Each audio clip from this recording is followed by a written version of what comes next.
The black ignorant are ignorant of their own ignorance. Therefore, those who know must teach African proverbs. The first step towards finding a solution to all problems always starts with first gaining an accurate understanding of the problem. Likewise, people need to gain an accurate understanding of their oppressive condition and plight in order to develop the proper strategies to liberate themselves. An inherent fact is that when people know better, they do better. If this was not true, then white oppressive forces would not have spread so much disinformation into the black community in regards to our plight and condition. It's why millions of us now believe that we're being controlled by a silly slave syndrome myth, which presents what would in fact be the least effective method used for controlling generations of millions of people. It's simply not how brainwashing works. This is also why millions of us are now saying that we're the true Native Americans, although countless millions of us have taken DNA analysis that have scientifically confirmed our African identity. It's also why millions of us are now insisting that we're the true Jews found within an easily proven as fictional Bible written by our most ungodly enemies. These asinine beliefs were deliberately embedded into our communities and into our minds by white oppressive forces. They did this to us because they know that by keeping our understandings of our plight and conditions flawed, then all of our liberating strategies that stem from those flawed understandings will also be flawed, thus preventing us from formulating the proper solutions required to liberate ourselves. To truly liberate ourselves, we must learn of and then develop counter strategies to overcome the black people's matrix. The true name assigned to this elaborate, insidious, racist black subjugation system remains classified by white oppressive forces. Those of us that have researched it has appropriately named it the black people's matrix for obvious reasons. There is in fact neither a struggle nor fight more important or more pressing for black people today than this one. Every other black issue is merely a smaller distraction from this one, because this one is how they covertly subjugate our collective minds to confuse us, turn us against each other, and to ultimately mentally enslave us. Forewarning, don't dispute facts you don't understand for lies you've been misled to believe. Doing so will keep you mentally enslaved by the white society.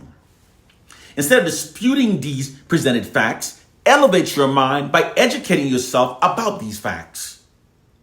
I never said that what I teach will be easy for all to comprehend. I only said that it would be the black liberating truth that emancipates your mind from white mental slavery. Throughout generations, the ancestors have always provided us with those they have given the insight to lead us out of the maze and confusion which the enemies have designed for us.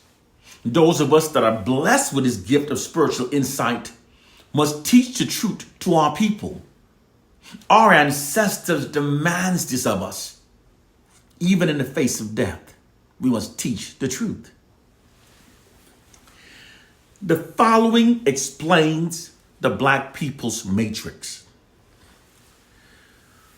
Through their massive media propaganda campaigns that exonerates themselves and vilifies black people, white oppressive forces makes themselves appear as being the victims and makes we black people appear to be the victimizers.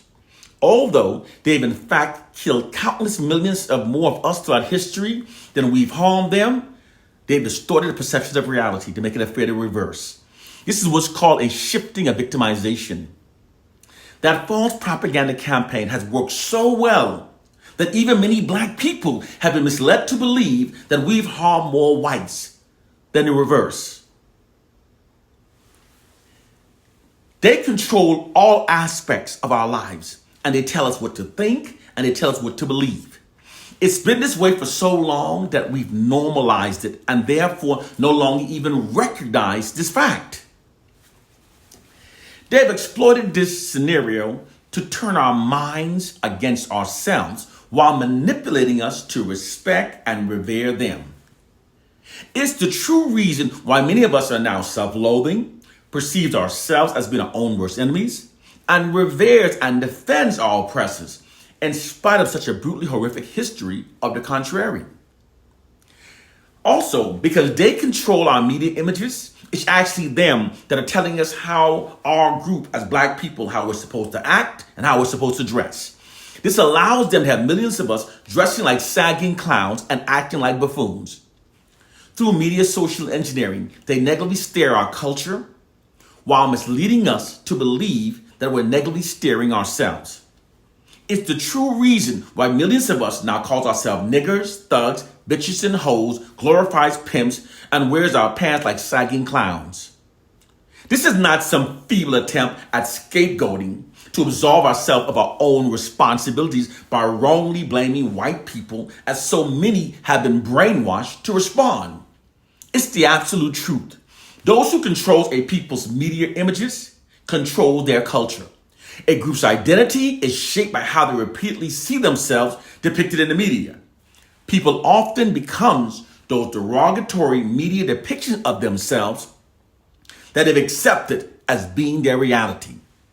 Because white oppressive forces controls our media images, they negatively steer our culture. We African Americans are more susceptible to media social engineering than Native Africans are, because we've been totally stripped of our true identity and culture during slavery. Now, here's the true reason why we're learning more black racially affirming information from each other on social media than we do so within our white governed schools. The white educational system's failure to adequately provide black students with a racially affirming curriculum, as it routinely does so for white students, is actually essential for maintaining white social dominance over black people. Because for a ruling class to maintain its position of social dominance over the subordinate population, they must condition the subordinate population from a very early age to accept their subordinate status within the society and to adhere to the authority of the dominant culture. To do so, the education given to the oppressed, from a time that their minds are young and most impressionable, must be the type that denies them of a racially affirming education. When the oppressed population are denied of a racially affirming education, this psychology conditions them to perceive themselves through a false inherent inferior identity that makes them more accepting of their subordinate status within the society dominated by their oppressors. When the oppressed are denied a racially affirming education, even the brightest among them may have little, if any, hope of mentally extracting themselves from their assigned feelings of inferiority within the society. This is precisely what Dr. Carter G. Woodson wrote about in his 1933 book entitled The Miseducation of the Negro, when he said, if you make a man think that he is justly an outcast, you do not have to order him to the back door. He will go without being told. And if there's no back door, his very nature will demand one. We are being socially engineered by the white society. Millions of black people attempt to liberate ourselves from this horrible mental prison and system by reading our Bibles and praying to Jesus. But the Bible was in fact the first propaganda literature used by the Europeans to mentally enslave the African mind. The early white Christians' conversion of Africans into their religion had nothing to do with saving the souls of Africans so that Africans could join them in heaven during the afterlife. This is an irrefutable fact because the early white Christians believed that Africans had no souls and that heaven was for whites only. They in fact believed that the thought of an African entering heaven was as ridiculous as a dog doing so. This is a fact.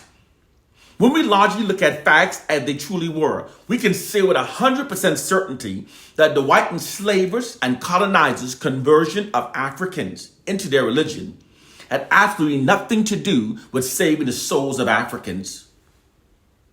There was another self-serving reason why these racists, enslavers, and colonizers put their time and energy into teaching Christianity to a people they otherwise treated so brutally. The true reason was to indoctrinate the belief of a white God into the African mind. When the Africans were taught through Christianity to worship a white God, this produced a profound adoration towards whiteness within their minds. This subconsciously happened without most Africans even realizing it. This profound adoration of whiteness is then transferred and transposed onto white people. This made the Africans that were being colonized and enslaved more subservient towards whites and their enslavers, and therefore made into better slaves.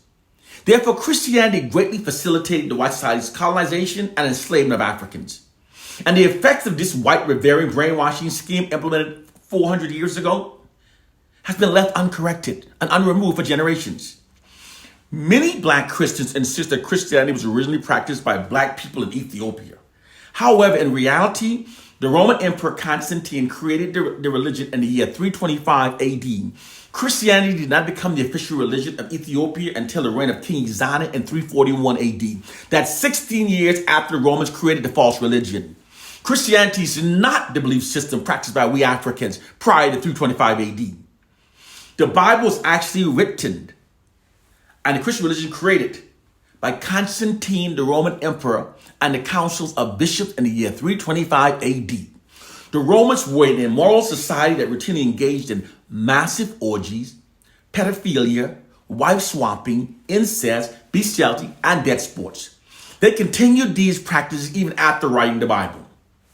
The Roman Emperor Constantine, who was in charge of writing the Bible, himself refused to convert into a Christian, even while upon his deathbed he refused to do so. The Bible was also brutally beaten into the minds of our ancestors, that also raped, maimed, tortured, and murdered them. All of these noted facts, combined with the additional fact that the Bible strongly condones slavery, totally disqualifies the Bible from containing the true words of God. Our people are so mentally enslaved that speaking the truth now offends millions. We must function based on what is true. The premise that the Bible is the words of God is an asinine one when looking at all the facts. Furthermore, through Christianity, millions of black people have been brainwashed to believe that all the wrongs that the white society have done to us throughout history have been washed away clean by the blood of a fictional Jesus. Africans were also brutally forced to become Christians, and then a doctrine was used to compel Africans to forgive the white societies for all the brutality they inflicted upon us, as their religion dictates. Now note, the white society never actually repented for their evil deeds committed against black people. They merely insisted that black people, as good Christians, forgive them as their doctrine dictates. Furthermore, by teaching black people that a white God sent down his white son to earth to die for us, literally makes millions of black people feel indebted to the white society. It's a damn shame that millions of black people are attempting to free themselves depending on a Bible that was used to mentally enslave us. They fooled us, now we fool ourselves. Many black people are afraid to critically think for themselves. They're scared to look at facts as they truly in fact were. They're afraid to admit to themselves that it might be wrong. Moreover, the reason why there's rarely any resolve whenever a learned, woke person tries to teach the truth about the falsehood of Christianity to black Christians is because the woke person presents documented facts, critical thinking, reasoning, and common sense. But black Christians have been taught to stand by blind faith, even when the abundance of evidence are to the contrary. This sounds very admirable, but it actually imprisons the mind. To try to teach the truth about the falsehood of Christianity to people that have renounced the use of reason, facts, common sense, and critical thinking is literally as challenging as trying to feed medicine to the dead. Christianity has proven itself as being one of the most successful propaganda tools used for mentally enslaving black people. You know, Marcus Garvey warned us of this many years ago when he said that the white man's propaganda he has succeeded through his propaganda to force everyone to think his way. He said the white man's propaganda has made him the master of the world, and all of those who have accepted the white man propaganda becomes his slaves. The white oppressors have created a psychological prison for the minds of black people. I can only show you the door. You're the one that has to walk through it. This means that I can provide you with the knowledge you need, but ultimately it's up to you to take action and use the knowledge to free your mind. It is time to wake up to the truth. The time of believing in idiotic things is over. We got people so brainwashed. We're walking around today believing things that our enslaved ancestors was forced to accept. That's ridiculous. Brothers and sisters, it's time to wake up to our reality. It's time to wake up to our reality. And we owe it to our future generations. We should be ashamed of ourselves to see our grandchildren, our children growing up, and we're staying as dumb as we were at our age now. We should learn the true knowledge and teach our children early the knowledge that came to us late. Wake up and learn the truth and teach the truth and free our mind from white mental slavery. One love and peace.